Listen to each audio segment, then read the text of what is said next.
What's going on, y'all? It's your man Peasy Peas up in here. Another episode of Convo with Peasy.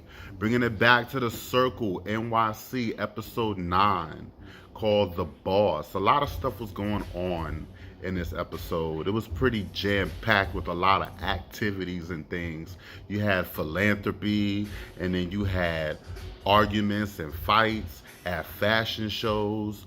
You had the SmackDown that was about to happen. Well, it needs to fucking happen. I'm just saying. But let's take it a step at a time. Let's talk about things as they happen in chronological order. And I'm going to try not to discuss too much. But spoiler alert. You know what I'm saying? Anyway, first thing, Earth Tone Bryant performing at the Moby Fest. Couple of people from the Circle show up. Looks like B-Hawk was there. That was the only person I remember seeing being there, but I think it was a couple other people there. But it looked like they showed out, you know what I'm saying? Earth Tone was performing some cuts from the Gourmet album, and it was good to see him pushing that album. He was everywhere performing all them records, and they all go hard. So, if you haven't heard that Gourmet album, make sure you go check that album out. It is bars on bars on bars. And you already know everybody from the Alliance has got a verse in there. So, it's a family affair. Holla at your boy. Next thing, it was a lot of philanthropic events that was going on in there. The first one was the clothing and wig drive that was done by the Ghost Project. And the Ghost Project is an organization that assists transgender people. And Man Made was in the building. You had a couple of people from Man Made that looked like they were hosting the event. It looks like it was a success. So it was lit. You already. After that, I.K.P Bugs, they get together. I.K.P breaks the news to Bugs, I guess, that she's doing porn now. She's Big Clit Lily. She's getting her life. Alright, Big Clit, come on through. You know what I'm saying? I like seeing Bugs and I.K.P talk. Like, that's like one of my favorite low-key parts of the show, because they have a genuine fucking connection, and they are clearly on, similar or parallel paths, you know what I'm saying, that involve kind of a lot of similarities, them being LGBT and whatnot. I don't see that a lot, you know what I'm saying? I especially can't say that I have too many people in my family that are also gay, but if they are, shout out to them. But it's like I said, it's just good to see them interact like that. But that's low key one of my favorite, because they just go off on each other and they don't even give a fuck. The next thing, you got Michelle LaFontaine. She does an event. Chavis is hosting it. It was an LGBT fundraiser. Not really clear on who the organization was, or necessarily where it was. I might have missed that part. But, that looked like that was a success as well. Chavis was shooting a shot at one of the models that was there, or one of the customers, patrons. I'm not sure. But apparently Chavis doesn't like big asses. He just likes tight ones. That's cool. I don't necessarily like guys with brooms for beds. But no hate. It's all love. Don't worry. Chill. I'm still checking for you at 11:11, Chavis. It's all good. Alright. You got Michelle LaFontaine mentioning the fact that it might be the SmackDown happening at the reunion. And all I got to say about that is new. If I don't have my invitation, it's going to be problems. I need to be there. I just need to be there, because I will be there taking notes and eating my popcorn in the front row, seeing who throw the first one. Alright? Because it needs to happen. We'll talk about Melvin later. But there's a lot of other shit that happened in this show, but that was one of the highlights right there. You got Boom and Yaya, Booyah podcast. That looks like it's popping. But I'm a little fuzzy about what the whole basis for the podcast is, because it seemed like every time the Circle focus on that, they talking about some campy gay shit, like, would you rather fuck Drake or Kendrick Lamar, or top or bottom, or eat ass or suck dick, whatever. That's cute, you know what I'm saying, for the kids. But I'm kind of getting grown now, and I kind of want to hear about some other shit, like some real shit. You know what I'm saying? What's really going on out there? It looks like there's room to kind of broaden the horizon of what things like what that project, the Booyah Show, is bringing to the table. But shout out to them. They had their guest on there, Anthony Lopez, Alpha Male Cosmetics. Shout out to them. Shout out to him. And that looked like it was pretty fun. And Boom was probably lit. So as he always is. So there's that. After that, you got B Hawk, Mr. Get Your Life, another kind of charity philanthropic event. This time it was a panel discussion just about I guess it was about transgender lifestyle, but I'm not or queer lifestyle. I wasn't really necessarily clear on what the whole thing was about. To be honest with you, the panel kind of thing looked a little bit disorganized. I didn't really know what the focus was. I didn't really know where it was, who the organization was, or anything like that. But, it looked like there was some, networking going on. But I'm just saying, like, after it all happened, that seemed like the crux of, that was where the real tea was discussed. You know what I'm saying? Because Sir Knight was there and talking about his perspective on the interpretations of transgender men and how they're seen in the community, and breaking down the fact that they could be identified as straight or gay as well. I mean, that would have been nice to hear during the discussion, but I guess that's why they talked about it later, which is what was my point.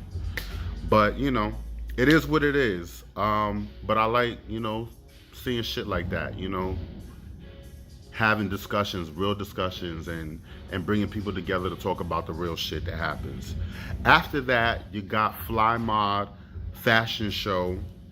Looks like it was hosted by Chavis. Chavis is, doing his thing. He's out there. Like, props to him. You know what I'm saying? So I love. He's doing his thing. But it was a lot of shit that was going on at the fashion show. Like, I'm gonna go ahead and try to get it all straight for y'all. First of all, Bugs was there. Chad was modeling, and it looks like Bugs was in a good mood when he showed up. He's supporting Bay as he does. And then guess who else shows up? Melvin, Mr. Melvin Brown.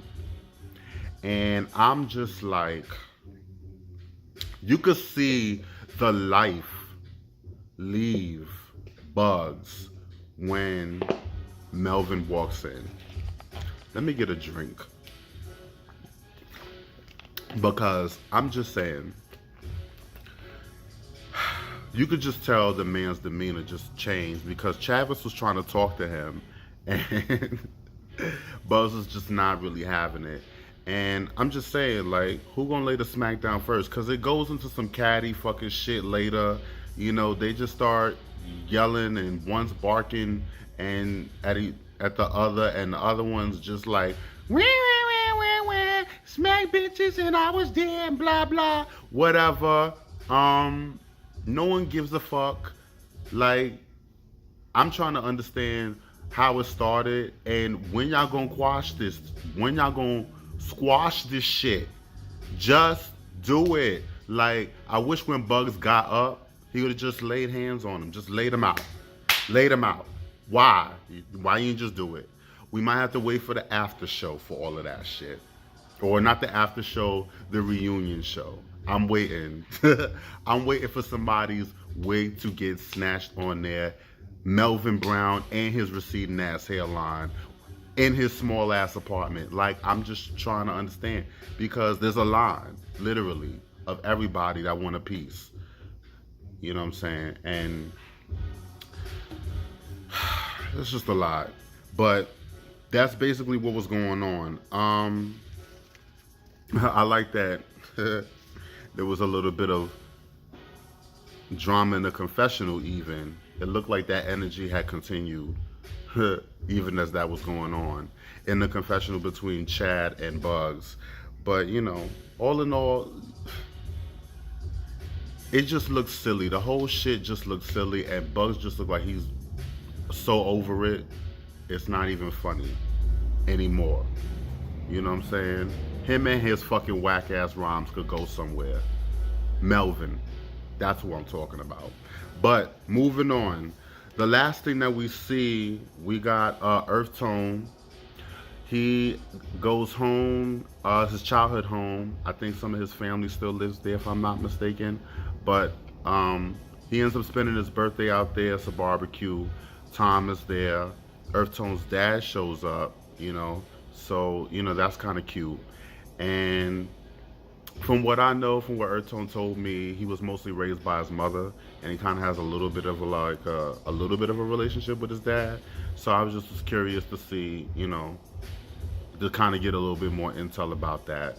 He didn't really talk about it that much, but you know, it is what it is. At least he was there. It was good to see his pop show up for his boy on his birthday. And yo, you couldn't tell me that that's not Earth Tone father. Come on now.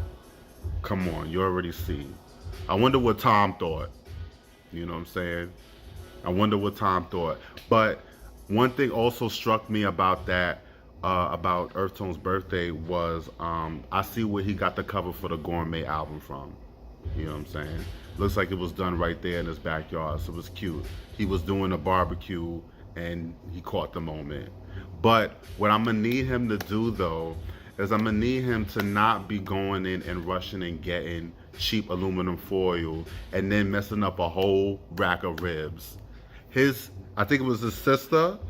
It was either his sister or his cousin Michelle, that was there. She was not having it. She was ready to jump him and curse him the fuck out. It was funny as fuck. You don't fuck up a whole slab of ribs and then talk about eat the chicken. Eat the chicken, anime. Like, man, it was hilarious. But it was cute nonetheless.